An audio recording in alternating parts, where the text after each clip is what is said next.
हरे कृष्ण। जय माता दी। आप सबको आम्ल की एकादशी की बहुत बहुत शुभकामनाएं। हिंदू धर्म में बहुत महत्वपूर्ण मानी जाती है आम्ल की एकादशी। ये फाल्गुन मास के शुक्ल पक्ष में आती है।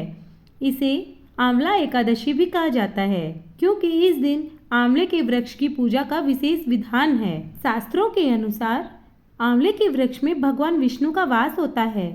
इसी दिन सृष्टि के प्रारंभ में विष्णु जी ने आंवले को आदि वृक्ष के रूप में प्रतिष्ठित किया था।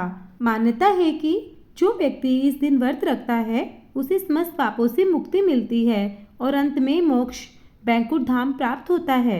आज के इस वीडियो में हम जानेंगे आंवला एकादशी की पुरानी कथा के बारे में, जिसने एक शिकारी का जीवन हमेशा के लिए बदल दिया।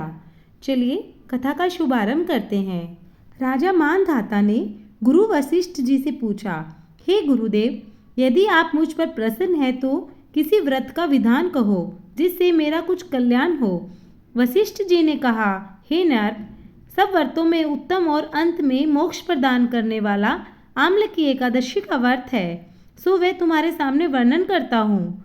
फाल्गुन मास के शुक्ल पक्ष की एकादशी का नाम ही आम्ल की एकादशी है। इस व्रत को करने से समस्त पाप नष्ट हो जाते हैं। इस विषय पर मैं तुम्हें एक कथा सुनाता हूँ। हे राजन, वैदिश नाम के नगर में चैत्ररथ नाम का चंद्रवंशी राजा राज्य करता था, जो बड़ा विद्वान और धार्मिक विचार वाला था। उस नगर में सदैव वेद ध्वनि गूंजती रहने के कारण वहाँ कोई भी पापी, दुराचारी, नास्तिक, गरीब तथा कंजूस नहीं था। वहाँ के प्रजाजन, वृद्ध, वयस्क, बालक आदि सभी एकादशी का व्रत किया करते थे। वे सभी विष्णु भक्त थे।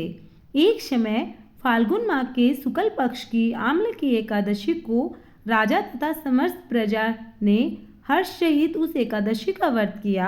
राजा ने प्रजाजनों के साथ मंदिर में जाकर पूर्ण कुंभ स्थापित किया और धूप, दीप, नैवेद्य आदि से पूजन किया। पूजन करते समय वे इस प्रकार कहने लगे, हे धात्री, तुम ब्रह्मा जी द्वारा उत्पन्न हो, तुम ब्रह्मा स्वरूप हो। हे देवी, तुम समस्त पापों को नष्ट करने वाली हो, तुमको बारंबार नमस्कार है। अब तुम मेरा अधर्य स्वीकार करो। उस देवगृह में सबने रात्रि को जागरण किया। उसी रात्रि को एक बहेलिया, जो जीव हिंसा के करके अपने कुटुंब का पालन करता था, भूख प्यास से व्याकुल हो जागरण देखने के लिए मंदिर के एक कोने में आकर बैठ गया। वहां पर होती हुई एकादशी व्रत की कथा और महात्म को सुनता रहा। इस तरह उस बहेलिये ने भी अन्य सभी लोगों के साथ जागरण कर रात्रि व्यतीत की। प्रातः काल जब सब लोग अपने अपने घर को चले आए तो वह बहेलिया भी अपने घर को चला आया। घर आकर उसने भोजन किया। कुछ काल बीतने के पश्चात उस बहेलिये की मृत्यु हुई। उसने उस आम्ल की एकादशी के व्रत तथा जागरण के प्रभाव से राजा विदुरथ के घर जन्म लिया। उसका नाम वसुरथ रखा गया। जब वह बड़ा हुआ तो धन धान्य से युक्त होकर चतुरंगिनी सेना के साथ 10 सहस्त्र गांवों का पालन करने लगा। वह तेज में सूर्य के समान, कांति में चंद्रमा जैसा, वीरता में विष्णु भगवान के तुल्य और क्षमा में पृथ्वी के समान था। वह विष्णु भगत तथा सत्यवादी, कर्मवीर और अत्यंत धार्मिक था। एक दिन वह नर्क वन में आखेट करने के लिए गया। देवयोग में वह मार्ग भटक गया और दिशा का ज्ञान न होने के कारण उसी वन में एक वृक्ष के नीचे सो गया। उसी समय वहां कुछ पहाड़ी मलेच्छ आए। वे राजा को मारो मारो शब्द कह मारने के लिए टूट पड़े। वे राजा को अकेला देख कहने लगे, इसी दुष्ट राजा ने हमारे माता पिता, पुत्र पौत्र आदि संबंधियों को मारकर देश से निकाला है, अतः इसको अवश्य मार देना चाहिए। इस प्रकार कहकर वे मलेच्छ शस्त्रों से प्रहार करने लगे। मलेच्छों द्वारा चलाए हुए अस्त्र शस्त्र राजा के शरीर पर पड़ते ही नष्ट हो जाते थे। मलेच्छों द्वारा छोड़े गए अस्त्र शस्त्र लौटकर उन्हीं पर प्रहार करने लगे, जिसके कारण वे मलेच्छ स्वयं ही मूर्छित होकर पृथ्वी पर गिर पड़े।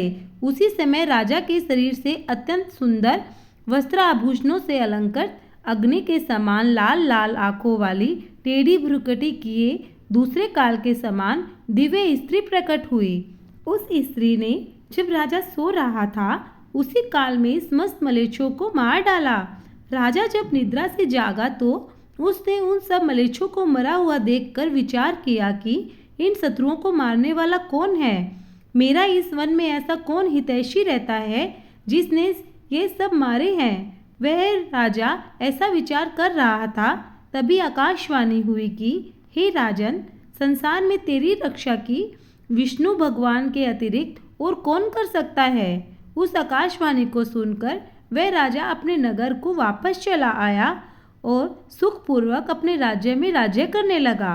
महर्षि वशिष्ठ जी ने कहा, हे राजा मानधाता, ये सब आम्ल की एकादशी के व्रत के प्रभाव से हुआ है। जो मनुष्य आम्ल की एकादशी का व्रत करते हैं वे निश्चय ही प्रत्येक कार्य में सफलता प्राप्त करते हैं और उन्हें मोक्ष की प्राप्ति होती है। तो ये थी एकादशी की व्रत कथा। तो अगर आपको वीडियो पसंद आए तो लाइक ज़रूर कीजिएगा। जय श्री कृष्णा। राधे राधे।